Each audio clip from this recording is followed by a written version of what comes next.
بسم الله الرحمن الرحيم الحمد لله رب العالمين والصلاة والسلام على عبده ورسوله نبينا وإمامنا محمد وعلى آله وصحبه أجمعين أما بعد. Esteemed brothers in al-Islam, honorable sisters in al-Islam, Assalamu alaikum wa rahmatullahi ta'ala wa barakatuh. Oftentimes, we as Muslims, we address this month, we call it, we give it a name, we give it a title, and we give it a description. And sometimes we say, جاء الضيف الكريم, the daif, the guest who is Kareem has come. Oftentimes we say, Shahr Mubarak, Mubarakun alayna wa alaykum, Ramadan Mubarak, Eid Mubarak. Okay, may this month be Mubarak for us, may it be Mubarak for you, etc. These are things that we say as Muslims. Obviously, the word Kareem is often translated as noble or honorable. We say, Akhil Kareem, my honorable brother. But another meaning of this word Kareem isn't honorable, but it means bountiful. It means that it has the ability to give bounty. It will give bounty. But in the English language, it is bountiful, plentiful, wonderful. It's full of bounty. A short, brief visit gives you a great deal of bounty. Or when we call the month of Ramadan Mubarak, it's full of barakah. It's full of barakah. People, they say barakah means blessing or blessed, but it has a deeper meaning in the Arabic language. Just like Imam Basil, may Allah bless him, he gave you a bit of the breakdown of the word afu and how it has a deeper, more penetrating meaning than just the sheer concept of forgiveness. So the word barakah in the Arabic language has two main root concepts. The first, they say kathratul khair, and the second, they say dawamul khair. The first is abundance of good, not a little bit of good, but a lot of good. And secondly, they say dawamuhu, is that the good sits still. It doesn't leave, it remains in one place. Like the Prophet ﷺ has explained to us, let's say in the hadith of Abu Musa in Sahihain, Bukhari, Muslim, he says, Inna mathal ma ba'athani Allahu bihi. He says, the similitude of what Allah has sent me with, from guidance and from ilm, he says it's like the land, like earth. And he made an example of the different types of earth. He says some types of earth are barren, some types of earth hold water, and there's some types of earth that hold water and allow things to grow therefrom. So the concept of barakah is a lot of good, and the concept of barakah is that the good stays in one place for people to eat, for people to drink, for people to do things with the khair that is there. Because there's a difference between me having, let's say I have some very expensive spring water here, top-notch spring water. It's khair, it's good, it's nutritious, it's wholesome. But if the bottle has a hole in it, or if the bottom is giving some types of poison or something from the chemicals made in the plastic, then it's not staying in one place. I can't hold it, I can't transport it. It's of no use. And that's why when you study Islam, and you study the fiqh rulings of Islam, you learn the types of water that you can make wudu with, the types of water that you're allowed to make ghusl with, and how to use the water. And then the next chapter is Babul Aniyah, is the chapter of vessels, how to transport the water, a water skin, whether it's copper, brass. Are you allowed to make wudu from gold and silver cauldrons? Because the water, which is beneficial, which is needed, is of no use if you can't transport it and if you can't keep it still. And the same applies to money. Why people put their money in banks? Because that is their khair. But if the khair is unsafe, if it can't be protected from theft or from loss, then what good is it? So the word barakah in the Arabic language has these main two concepts. It's abundant good and the good remaining in one place for a long period of time. Such as a birka in Arabic, which is a pool, a big pool. A pool holds a lot of water, and obviously, as you just said in English, it holds the water. The water doesn't come and go, but the water remains in one place. So with all this being said, brothers and sisters, the point I'm trying to get to is what? Is that this month gives us a lot of things, a lot of barakat, a lot of good blessings. But I think one of the biggest and greatest and most important blessings that this month gives us is that it shows us our true nature. It shows us the true nature of ourselves. And it shows us the potential and the ability that we have to excel and to do things a step above and beyond. And oftentimes you can't see that in other months because there are distractions. There are things that cloud your vision. And oftentimes the average person is following, and he's going to do what his neighbor is doing, what his peer is doing, what his contemporary is doing. So when everyone comes to the masjid, this month it shows us that you can come to the masjid. And when everyone is fasting, this month shows you that you can have self-discipline, that you do have the ability to do it.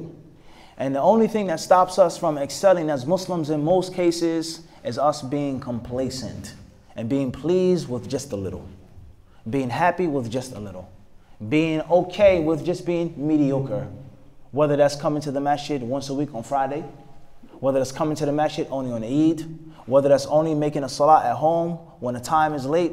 Whatever the issue is in Islam that you're supposed to be doing or you're supposed to be avoiding, when the month of Ramadan comes, from its barakah is that it shows you your true self. It shows you your true self. Do you have the ability to stand up to your nafs, or will you continue to cower in front of your nafs? You can't necessarily see that in the other months, whether it's the shayateen being loose, the distraction of food, the distraction of one's sexual desires, and the list goes on. So the ulama of Islam in the past, they had a very negative and a very derogatory view at people that were complacent, that were pleased with just being average, whether it pertained to business, science, or whether it pertained to ilm, or whether it pertained to ibadah. And obviously, like the jacket that I'm wearing, most of the youth today, it pertains to sports. What separates this player from that player? Except for the fact that he refuses to be average. Except for the fact that he refuses to submit and quit, no matter what the odds. Except for the fact that he wants to be something bigger and greater than the people that he read about, and those whom he saw on the television, and the people who influenced him. He was a little boy, and his father used to take him to the game and to the stadium. He says, I want to be like him. And then after he grows and he sees that it's within his reach to be like this great player, then he says, I want to be better than this great player. Al-Hafidh ibn Hajar, rahimahullah, who's from the biggest brains that the Muslims have ever known. He lived in the medieval time period. In the 9th century, he died. When he was studying hadith, he looked at another scholar who came some years before him, approximately 100 years before he died. And that was Al-Dhahabi, rahimahullah.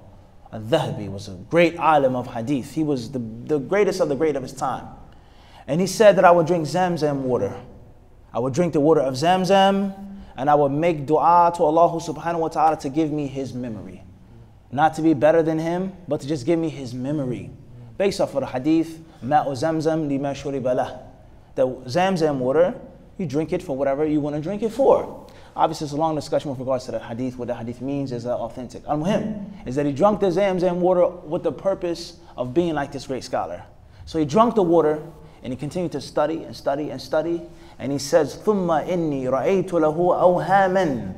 He says, I saw that Al-Dhahabi had many errors, many mistakes that he made and flaws. وَرَأَيْتُ أَنَّ فَضْلَ اللَّهِ أَوْسَعَ مِنْ ذَلِكَ. And he says, and I discovered that Allah's bounty is bigger than Dhahabi. Allah's bounty is bigger than this Imam. And this is a jabal, he's a mountain. He's no small type of simple person. He says that I saw that Allah's bounty is greater. And then he became what he became. So the concept of having high aspirations and the concept of not being pleased and complacent, I think, in my humble opinion, is from the greatest blessings of this month, because Allah Azza wa Jalla shows you what you have the capacity to do. I don't have time to go to the masjid because I'm working. Are you working in Ramadan? Did your boss give you off the entire month? Raise your hand if you have an entire 30-day vacation during this month. If you have an entire 30-day vacation, that's one. How many other brothers in which your boss gave you an entire, or maybe you work for yourself, you shut down your restaurant or your business, whatever you do, for 30 days. How many of us in which you have a whole entire month off, yet and still you've come what? To the masjid. Your young daughter, she still needs pampers. Your wife, your children, your family members, your old sick relatives, they still need the time and the care and the attention that they need outside of Ramadan. Yet and still you're all what? You're all here. So Allah Azza wa Jalla, He shows you that you have the ability to do much more than what you normally do. And the only thing that holds you back oftentimes is you being pleased with what? Average. Pleased with just being a little. So this is from the greatest barakah of this month, is that Allah Azza wa Jal, He makes things clear. And He shows us, and unfortunately, last but not least, Allah Azza wa Jal, as if He's establishing a proof against us.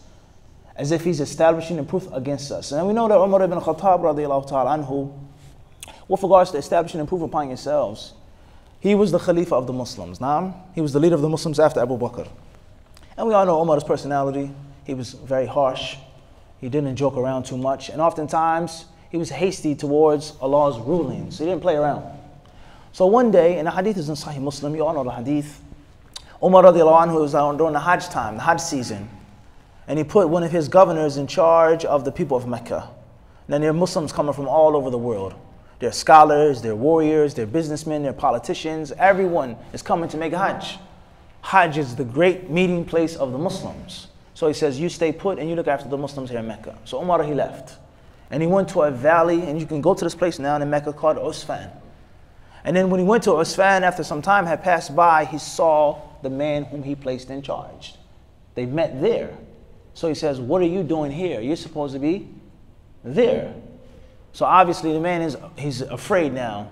So he says, wait, Ya Amirul Mu'mineen, give me a second and let me explain myself.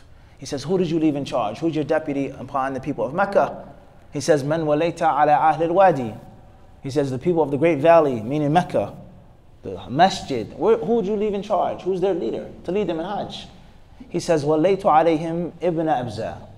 He says, I placed in charge a man whose name was Ibn Abza, the son of Abza. So obviously, the obvious question, Umar says, and who's he? Woman ibn Abza. He says, Mawlan min al-Mawali. He says he's a man who used to be a slave. He used to be a slave. He comes from a lineage of slaves, captured, a prisoner of war, sold into slavery. He's a slave. Meaning, in most cases, he's uneducated. Meaning, in most cases, he's not of a high caste. In most cases, he's in someone that people are going to respect and look up to. They're going to look down upon them. And it's going to give him another extra reason not to listen to him. That's why the leader should be of good stock. So he says, وَلَيْتَ عَلَيْهِمْ مَوْلًا. He says, so you placed an ex-slave in charge of the people of Hajj? He says, Naam ya Amirul Mu'minin. He says, yes, that's right. Explain yourself. He says, إِنَّهُ قَارِئٌ لِكِتَابِ اللَّهِ عَالِمٌ بِالْفَرَائِدِ. He says he has two qualities that qualify him to be the leader of the people of Hajj. He says he is a reciter of Allah's book, and he has knowledge of the rules of inheritance. He's a reciter of the Quran, and he has knowledge of the rules of inheritance. At that time, Umar radiallahu anhu, he submitted. He didn't become angry. He didn't punish him. He didn't threaten him. He said, صَدَقَ نَبِيُّكُمْ صَلَّى اللَّهُ عَلَيْهِ وَسَلَّمَ إِنَّ اللَّهَ لَيَرْفَعُ بِهَذَا الْكِتَابِ أَقْوَامًا وَيَضَعُ بِهِ آخَرِينَ. He says, indeed, your prophet never lied. Your prophet was truthful. He says that there are some people that Allah will raise with the Quran, and others Allah will lower with the Quran. So this person of low lineage was exalted and esteemed, and the person of higher lineage was debased because of knowledge or lack of knowledge of the Quran. And we all know what the Prophet ﷺ said in another authentic hadith. He says, كُلُّ النَّاسِ يَغْضُو فَبَائِعٌ نَفْسَهُ فَمُؤْتِقُهَا أَوْ مُبِقُهَا. He says, وَالْقُرْآنُ هُجَّةٌ لَكَ وَعَلَيْكَ. The Quran is a proof for you or a proof against you. So this month of Ramadan, Allah Azza wa Jalla is giving us barakah, and He's showing us what we have the ability to do. So the moment that this month goes out and it leaves, and we return to our same bad habits, our same nasty practices, lack of doing what we're supposed to be doing, fall into the haram things, we have established the proof upon us. And perhaps the Quran that we heard for 30 nights or 29 nights is a means of us being lowered and disgraced instead of the opposite.